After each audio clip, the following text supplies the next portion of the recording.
So let's look at a quote from the Old Testament, Ecclesiastes 3, 1, 2. You might be familiar with this. For everything there is a season and a time for every matter under heaven, a time to be born, a time to die, a time to plant, and a time to pluck up what has been planted. And then the other thing I want to look at before we actually start the talk is a quote from Charles Fillmore in his book, Mysteries of Genesis. Order is the first law of the universe. Indeed, there could be no universe unless its various parts were kept in perfect harmony. So that first one, some of you might be too young to remember, but 1965, the song Turn, Turn, Turn came out by the Byrds. A season for everything. It's just talking about how everything has its time. And so despite temporary interruptions, our world, our universe follows a very orderly space. Night follows day. Rainbows many times follow the rain. The ocean waves come in and splash on the sand, and then they go back out over and over again. This is part of the order of the universe. And hearts mend in time. It's a matter of time when there's a loss. It takes time. So even when we look at the stars at night, we look up at the sky at the stars, they're the same stars that Jesus looked at, that Buddha, and thousands, millions of people have looked at over the years. So we're just going around in this universe that's very orderly. Situations occur seemingly randomly. A job may show up when you weren't even looking for it. A phone call comes just when you need it. The words you're trying to say something, they come out at the right time. It's not random. There is order in the universe underneath, underlying everything in this world. Divine order is unfolding every moment of our lives. We do have to have the eyes to see and the ears to hear. Because if we get too busy and we're not paying attention, chaos can rule or overrule. You're in the right place at the right time. This is perfect timing for everything in your life, even when it may not seem to be right now for you. The affirmation that we did here for the month of September, which is also the World Day of Prayer affirmation, no matter the circumstances, all is well with my soul. Our soul is perfect. So order is the power that is represented by the Apostle James, the son of Alphaeus. And it's symbolic, and I'm not sure how whoever wrote these things knows this. James was known that his work was to cooperate with the other disciples. Okay. Order is located in the large nerve center just behind our navel, right in front of our solar plexus. As part of it, there's lots of nerves and a vortex there. The color is olive green, and the month is September.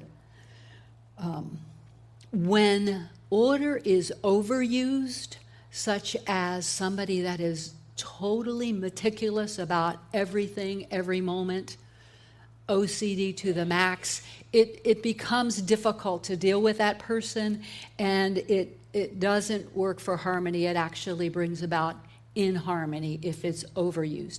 If order is underused, it's procrastination.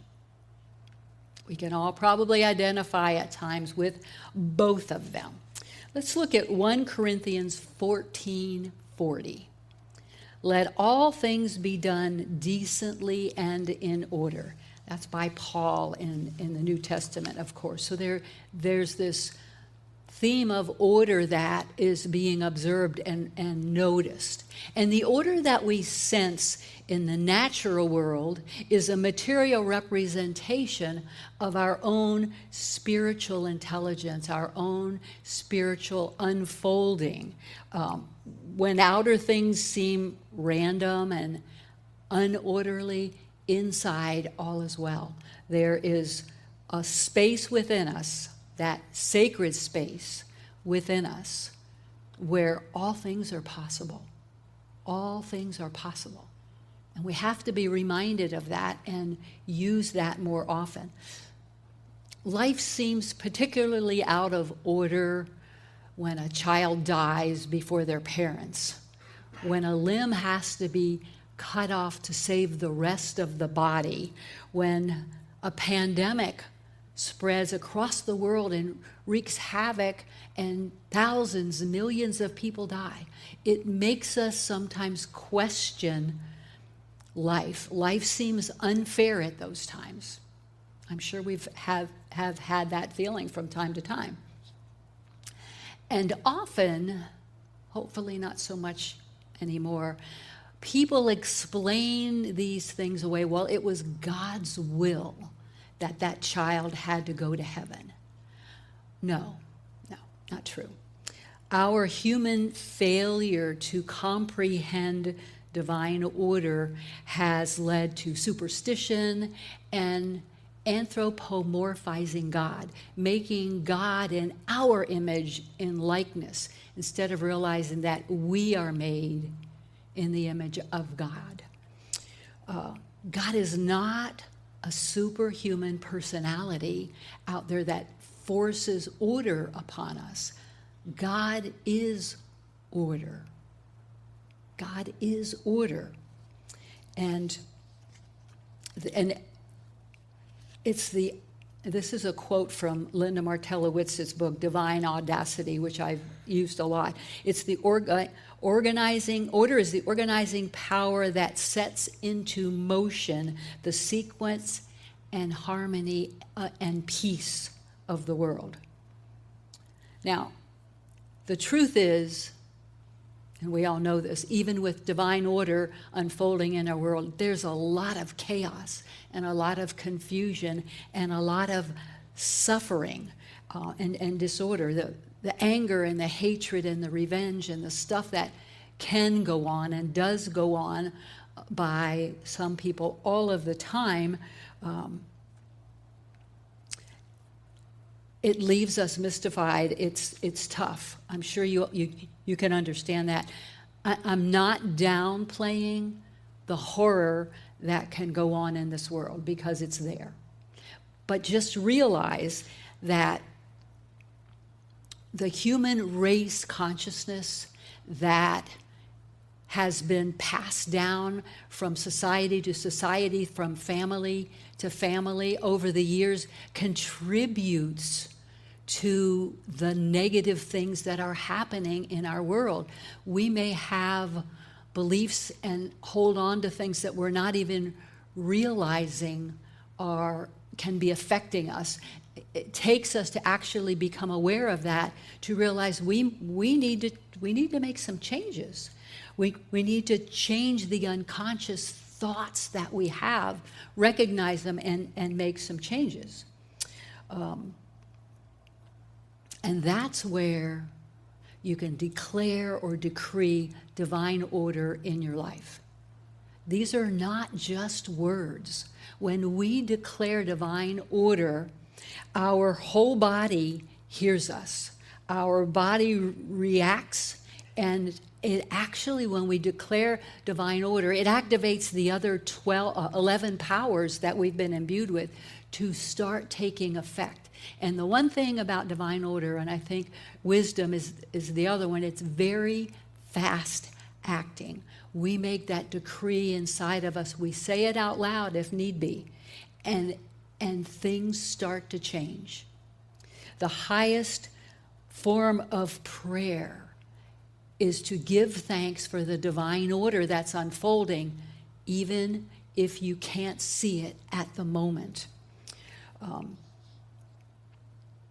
equilibrium, harmony will be restored. Reverend Chris Chenoweth, who I've mentioned before, and you may remember him, he's been here a long time ago, says that life is like a spinning wheel. Now, this is where I had to hire my husband to do a drawing, but unfortunately, we can't put it up on the screen. But you guys here have it on your flyer, and I don't know if they're going to be able to see that at all, but it's a wheel with 12 spokes that are the actual 12 powers. So what Chris talks about is life is like a spinning wheel. On the outer circumference of the wheel, whether it be a car or like, in the old days with the wagons, that is where all the lumps and the bumps in the road, all the hard things happen. It's loud, it's noisy, and it takes the brunt. But if you move to the middle of that wheel, and for us, each of those spokes that I have here represents one of the 12 powers. In the center of the wheel is where our Christ mind, the Christ presence within us exists. And that is where peace resides.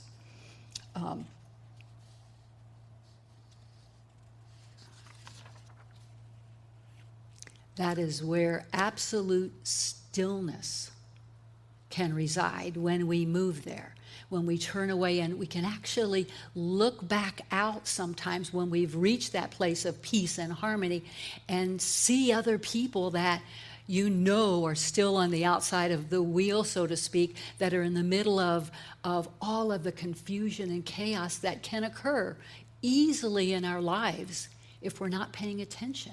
There's a lot of unconscious actions that are going on in the world, and I believe that especially you that are here at home and here coming to Unity, there's more. There's more that we have been in charge of that we may not have taken by the hand yet. And the thing about moving from the outer circumference of the activity is when you go to that space inside, have you been in a place where you have so much to do and there's just not enough time to get everything done? When you move to that space, declare divine order, things happen more efficiently. More things get done easily with plenty of time, without the upset, without the frustration, without the angst that occurs often, very, very much. So make it a habit to start declaring divine order daily. Do it in the morning. Set the tone for the day. Declare divine order in your life. And then during the day, things may get thrown off here and there. We'll talk about that in a minute. Declare it again. Say, I am living in divine order. Show me that way, because it affects us inside. Now, Chris Chenoweth also tells the story of a woman who was driving down a windy road in the winter in Colorado around a mountain and on the ice, and the car started to spin out of control, and she literally took her hands off the wheel and declared divine order. And without her knowing how, the car stopped spinning and moved to the side of the road and stopped. Now, those of you that have heard the song by Carrie Underwood, Jesus Take the Wheel, this occurrence happened in the 80s. That may have been the impetus for she didn't write the song, but for whoever wrote it. That's a true story. She declared divine order and took her hands off the wheel. Whoa, that takes a lot of faith. I don't know that I could have done that. Another man took a job as a manager of a group of people that had the reputation for being fighting, not getting along, being very difficult, and he came in as a new manager to take over. So before his first meeting with this group, he took a few moments and he declared divine order is going to rule here. And lo and behold, things shifted, things changed, and the people were able to get along and work together. So I asked the question, how can this be? Because he affected other people. Mostly we can just affect ourselves. I mean, we're the only ones that we really have any control over. But when you declare divine order and you include other people in that, receptive minds will hear and respond. They won't hear it. They may not know what is going on, but they'll get it. Receptive people, people that are looking for a different way, and behaviors can change. Behaviors do change in that situation. Remember, we are all of one mind. We say those words, we are one. And the truth is we are.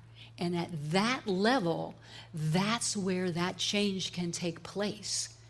Where it's not like they're taken over, but that part of them that is receptive, wanting to grow, hears it and makes the shift. So when we declare divine order, a lot of us have families that, there's lots of stuff going on in our families, our kids, our extended family. Declare divine order. Pray for divine order for them, and then release it to God. If they are receptive at all, they'll hear it. Sometimes it takes more bumps before we become receptive. I can attest to that. So just always remember that. It's something that we can do all the time. Get into that habit of declaring divine order. Now, in her book, Divine Audacity, which I made reference to before, Linda Martella-Whitsitt tells the story of a new friend that she met. Her name was Kenney. And this woman had lost her 16-year-old daughter in a horrible car accident. And Linda was marveling to herself at how okay Kenney was with her daughter's death. Well, as she got closer with this woman, she found out that it took a while. It took some doing, but this woman had already had a firm spiritual foundation and relationship with God. And as she took time praying and turning it over and being tuned into divine mind, she eventually came to understand what she hoped for was that all was well with her daughter. Now, we just heard those words, all is well with our soul. Linda Martella-Whitsitt is the vice president of Silent Unity today, and my guess is she's the one that coined that phrase. But it's so true. But this woman was able to she had communication with her daughter some after she died. And after working through what she had to do with the grief and letting go, but realizing that her daughter, in the essence of who she was still alive, not in this physical world, but she had a relationship with, and she became more okay, and she knew that it was okay for she herself, the mother, to move on in her life and have joy and happiness in her life. And Linda wrote that the important part was that Kenney moved to this acceptance because she felt, rather than just thought in her mind, that she was not betraying her daughter by moving forward and having a happy life. When we learn to commune with Spirit, and for those of you like me that for years said, I don't get anything, how does this work? Just by spending time every day, whether you feel like you're getting anything or not, you are. You're being transformed. When things occur and we turn it over to Spirit and we move within and we ask for guidance and we declare divine order, we will get answers. Oh, they may not be written out on a piece of paper or this light comes. You'll get what you need. When you pray, when you use the wheel, you remember, instead of staying on the outside, the circumference, being angry and upset all the time and sad, to move inward and ask for help, to move beyond the deep, heavy things in our lives, or the smaller things that can drag us down just as well. Action and stillness, to me, are like summer and winter, in the sense of they're two distinct seasons. Motion and rest, stillness and activity are co-equal spiritual values. This is important to me because, what I'm going to tell you, I thrive on being busy and active and doing things that I feel called to do. And yet, there's always a point that I know it's time to slow down. It's time to move back into that space within my inner wheel to get refreshed, rejuvenated, revived again. If I don't balance it, I'll burn myself out. And that's what the seasons actually teach us. Summer turns into fall, into winter, and then back into spring. There's a time for everything. So it's the balance that we're looking for. There, I kind of chuckled when I read this. It is impossible to remain in perpetual balance all the time, because that's what I was always striving for. Life happens. Stuff occurs. People get sick, or you even go on vacation, but you're out of your normal routine. So things may get out of whack a little bit. That's when we just have to take the time. We don't have to take all this time, but just move back in and recognize that it's up to us to bring the harmony back into our lives, that we declare divine order again. Because sometimes I used to feel so frustrated that I couldn't keep that balance all the time. But I'm learning that it's a juggling act.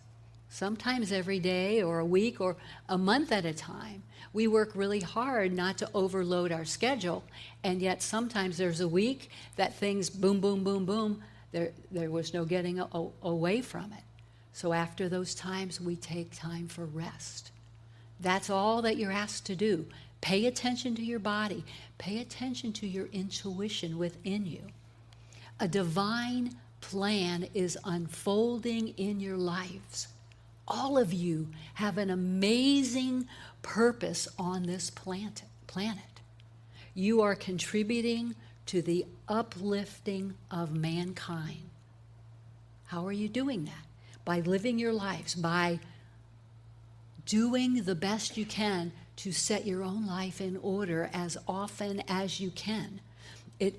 Because the uplifting of mankind, it will only occur in an orderly fashion.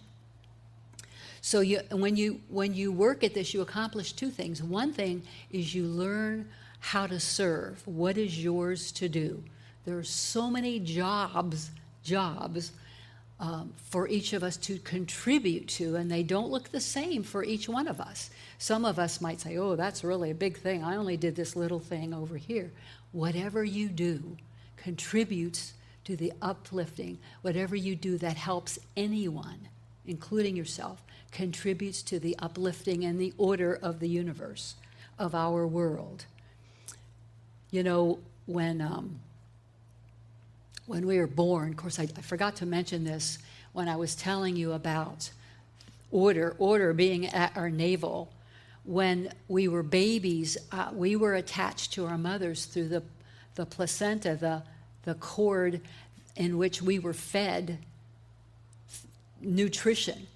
Likewise, with this order of balance, with this power of order at our navel, we are fed the sustenance of life, of being vital, of being strong and being healthy.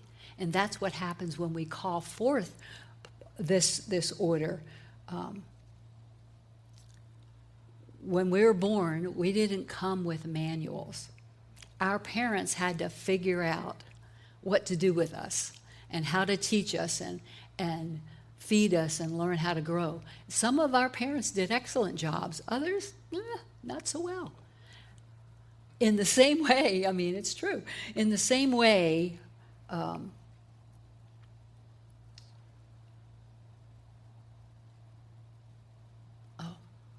in the same way as we learn to grow spiritually, we reach a point in our lives where we kind of look at ourselves and say, there has to be more to life. There has to be. And that, to me, is a spiritual crisis. Some people used to call it a midlife crisis. But I believe it's a spiritual crisis. And those of us that are spiritual seekers turn towards spirit to learn what is next in our life.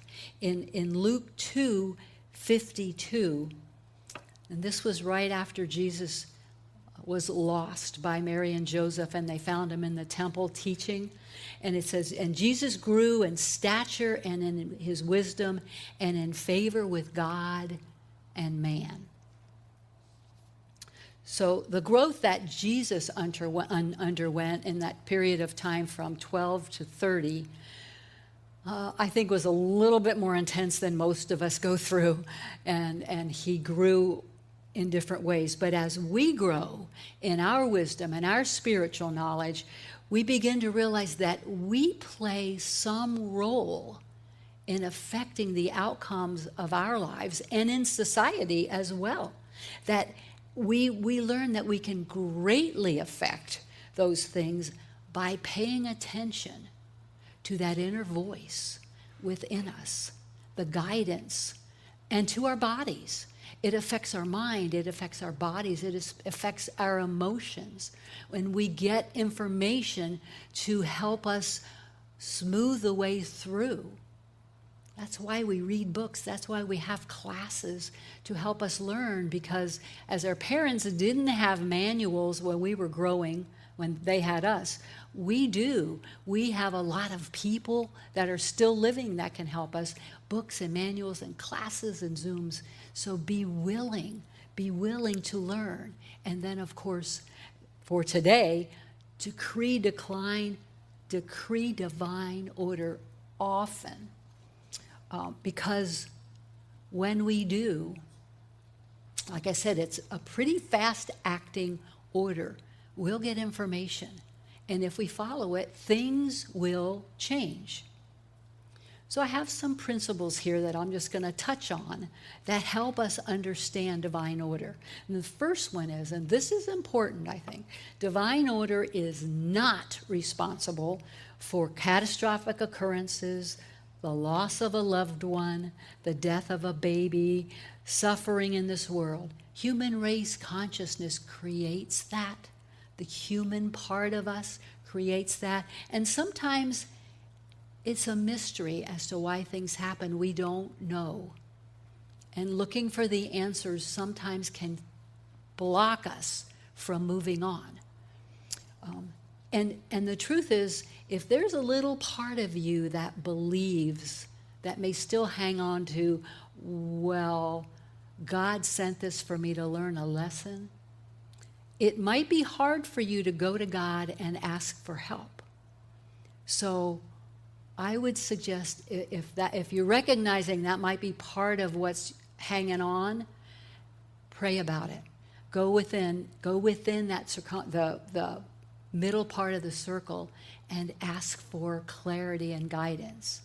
Because if we believe God is causing us to have pain, it's going to be challenging to get past that. It will block our good from coming to us. So that's the first point. The second point is, in any situation, no matter how difficult it seems, divine order is available, and it represents the optimum pathway for us. It may help you, I do this all the time, to make notes, to put little notes around in your car in the kitchen, in the bathroom, at your mirror, divine order, divine order, divine order, to remind me to get into the habit of declaring divine order, because it's an easy thing to do, and it will make a big difference. And the other thing, Nancy Crane, who many of you know Nancy, our senior licensed Unity teacher who taught all the classes here for a while, always told me, sometimes we find ourselves in circumstances and situations where there's a lot of negativity and we can't get out. I don't know if we're in with family or if we're at a meeting or somewhere. Take your hands and just cover your navel, your solar plexus. That is your seat of emotions there. Put your hand over it as a symbol that you're blocking it. You are not allowing that to come into to affect you. And believe me, it makes a difference. Nobody knows what you're doing. Sometimes, even crossing your arms kind of a little bit lower, just put your hands over your belly and know, I am not letting that in. That will help you a lot if you remember to do it. Third point, understanding that attaining divine order in any situation requires you to turn within and become still and listen for guidance. Now, sometimes we're humans. I mean, I kind of fight with myself sometimes. Declare divine order. I don't want to. Do it anyway, but I don't want to. Do it okay. I have to talk myself into it sometimes because we just want to be mad for a minute. I don't do it for long, but sometimes I just need that little, okay. I talk to myself that way. I know I'm not the only one, so don't think I'm crazy.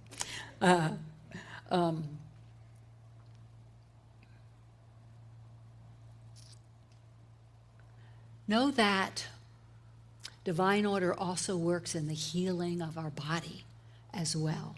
And so when we're declaring divine order, know that you are declaring divine order inside our body as well as the outer circumstances. 4, I think we're on 4. We can declare, okay. We need to be receptive. I know. Don't worry. Oh, none of that works? Oh, you haven't even been watching these things. Okay, sorry about that. We're having a little technical difficulty, but these are on your handouts, and will that be on the website? Okay, great. Okay, good.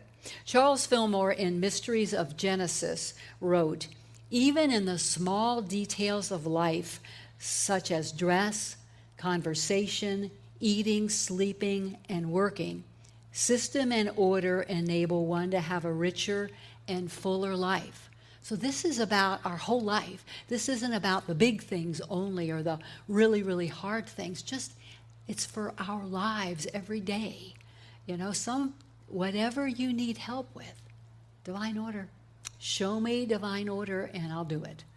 Because right now I can't see the way. And then work on your heart to be receptive to that. And the last point is order is your ability to keep God first in your continuous daily spiritual development and occurrences.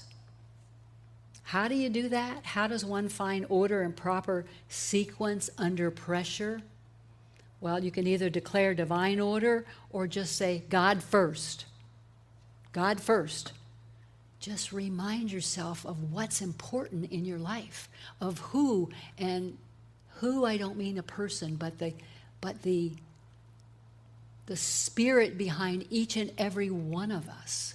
We look at each other sometimes and we see the personalities, and we may have a judgment or a lot of judgments about things that we see. We have to look beyond that. God first. That's what's most important. And those words, divine order, God first, start your consciousness accepting information and inspiration. We open ourselves up to hearing inspiration. If you place God first in any situation, that situation has no choice but to fall into order. So let's start to quiet ourselves down, and we're going to move into meditation now and take some of these things with us to understand. And I'm going to start out with a denial and then an affirmation. A denial is something that we say to not pretend like something's not happening, but to say it has no power over us. We just wipe it away. So here's our denial. Chaos and confusion are hereby eliminated from my life. Chaos and confusion are now eliminated from my life. We just wipe it away. And we affirm, and this we're strong on.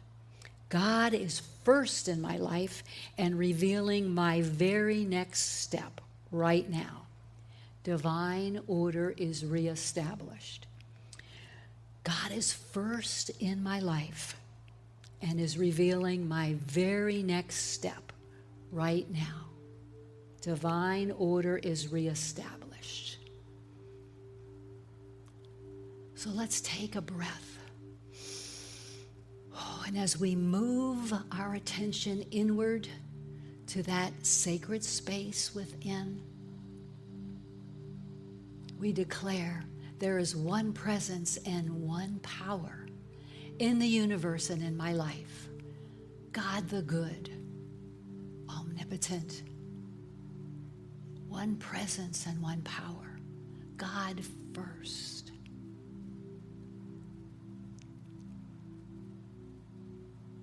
And as we move away from the outer, leaving it out there on the circumference of the wheel, and we move inward where we can feel that stillness,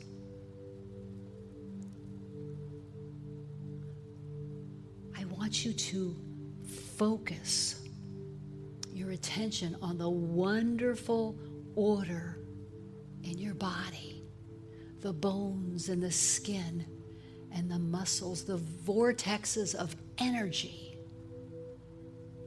that light our body up, that make it function without a thought, that order that is automatic, how our heart pumps blood willingly, faithfully, gladly through our body every day, every moment of every day. And feel gratitude for that.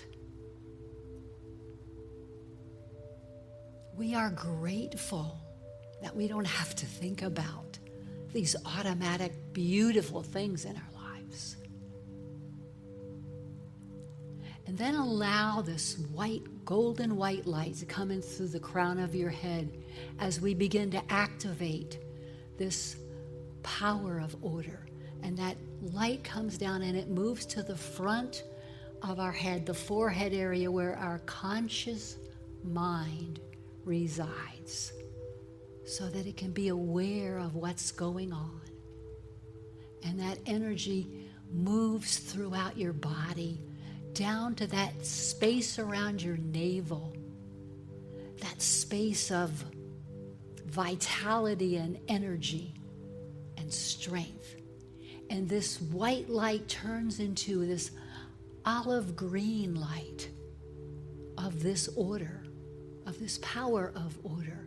And this green spreads throughout your body, upwards and downwards, throughout your whole body, down to your feet, where we are grounded in this spirit, in the spiritual energy and power.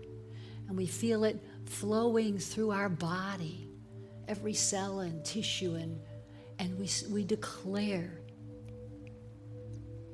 every part of me is filled with the divine order of God. Every part of me is filled with this divine order. And if there's any part of your body that needs healing, let that energy go there now and encapsulate that area, filling it with light and love, and declaring divine order is occurring in my body. And you can ask. If you have a question about an area in your life, a question, it could be about work or your family or whatever. If you have a question that you want guidance for, declare order and ask that question. And be willing to be still and listen.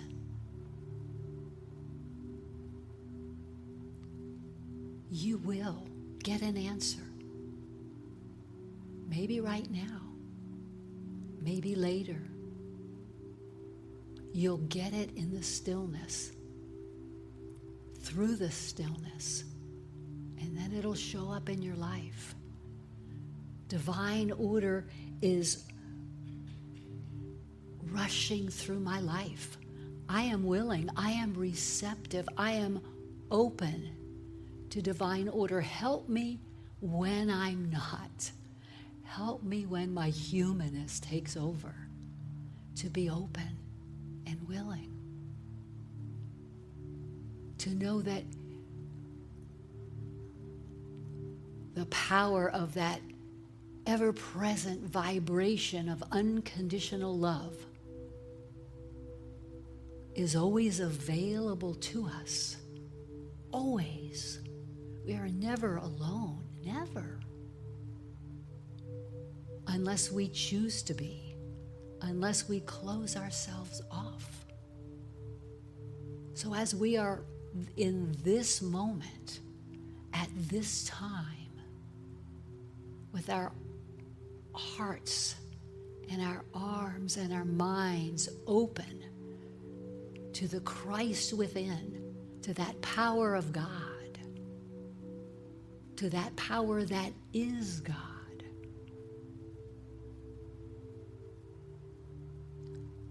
We know that no matter what the circumstances, all is okay with my soul. My soul is perfect.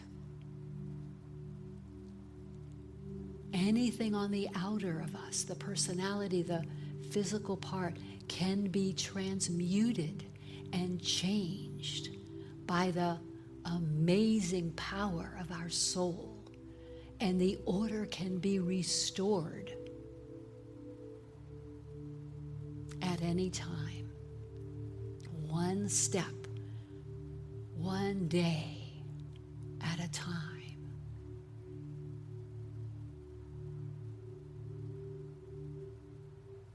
Remember this place. Remember this feeling. Remember this openness that you are right now to the Spirit within you. And be willing to come back here as often as you need. And we say thank you. Thank you, God.